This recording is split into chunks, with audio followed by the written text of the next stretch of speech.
السلام عليكم ورحمة الله وبركاته. مرحبا بكم معايا فيديو جديد، وصفة جديدة على القناة ديالي. ان شاء الله تكونوا بخير وعلى خير. بمناسبة شهر رمضان اليوم ان شاء الله غنقدم لكم وصفة ديال سليلو او سلو، كل واحد كيفاش كيسميه. سبق لي شاركته معكم العام اللي فات، يعني عندي طريقة معتمدة عندي ما كنبدلهاش، حيت صراحة زوين ويعني لذيذ بزاف. فبالنسبه للمقادير غنحتاج نص كيلو ديال الدقيق.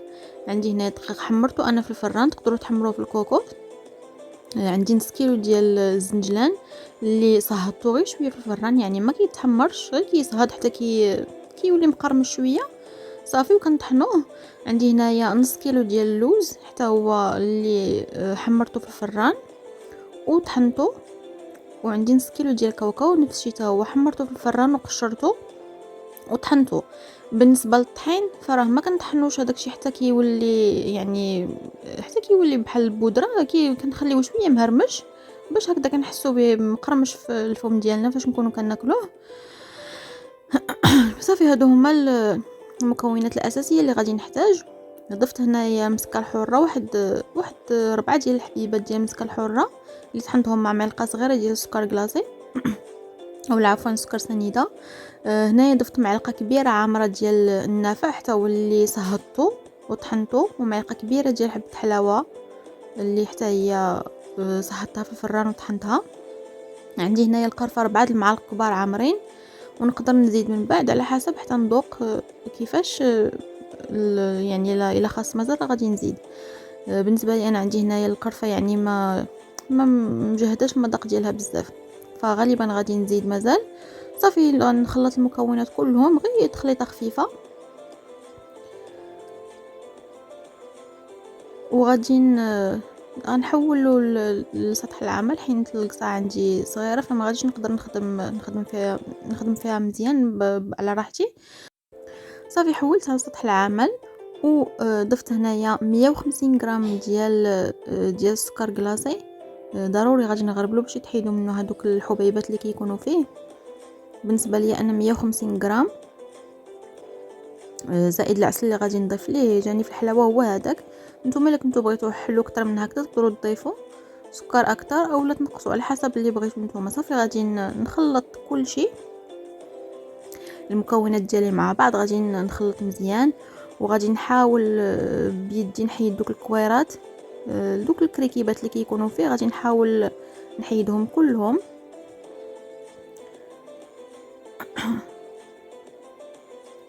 وكذلك ضفت واحد القبيصه ديال الملح، ما تنساوهاش البنات، ضروري تضيفوا قبيصه ديال الملح.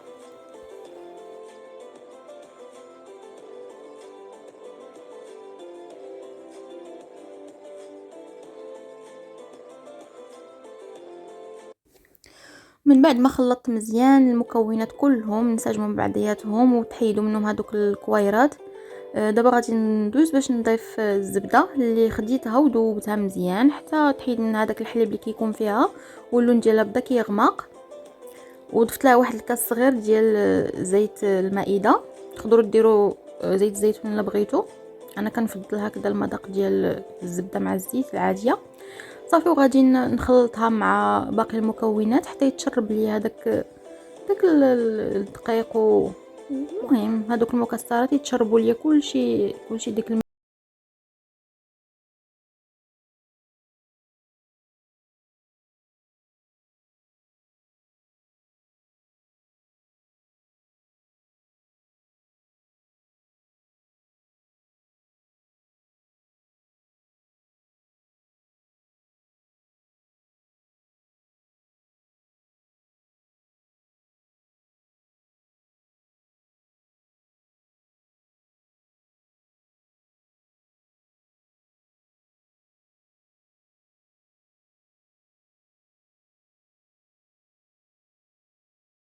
تعجنوا الخبز ولا شي حاجه باش يعني المكونات كلهم ينسجموا مع بعضياتهم.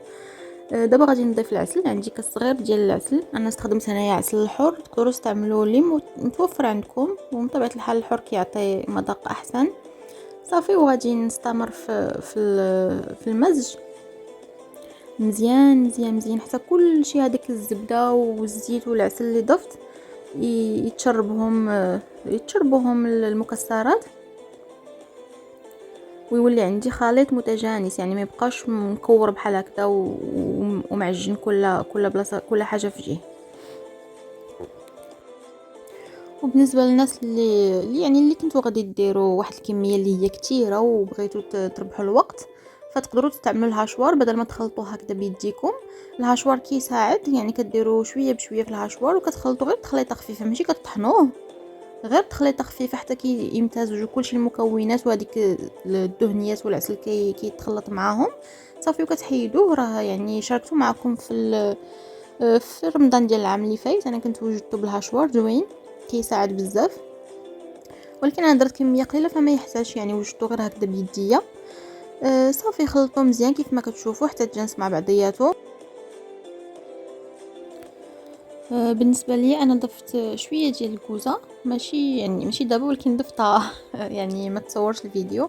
بالحق ضفت تقريبا واحد الربع ديال الكوزه اللي حكيتها، ماشي كاع الربع ميم با، يعني غير شويه كتعطي واحد النسمه زوينه، ولكن انا بغيتوهاش تقدروا تستغناو عليها. وكذلك من بعد ما دقته ضفت ليه واحد جوج معالق كبار مازال ديال القرفه صافي وخلطت. دابا غادي نضيف شويه ديال اللوز اللي هرمشته، تقريبا واحد 150 غرام ديال اللوز اللي هرمشتها هكذا بقاو طراف صحاح. غادي نضيفها وغادي نخلط واحد التخليطه خفيفه.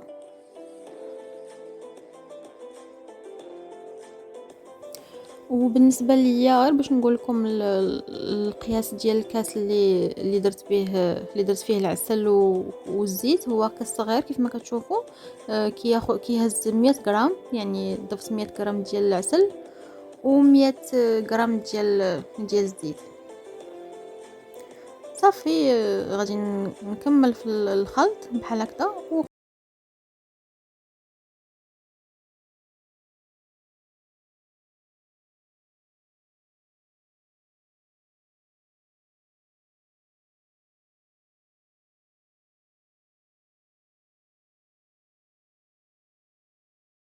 هو درتو في الطبق ديال التقديم، كيجي على هذا الشكل هذا.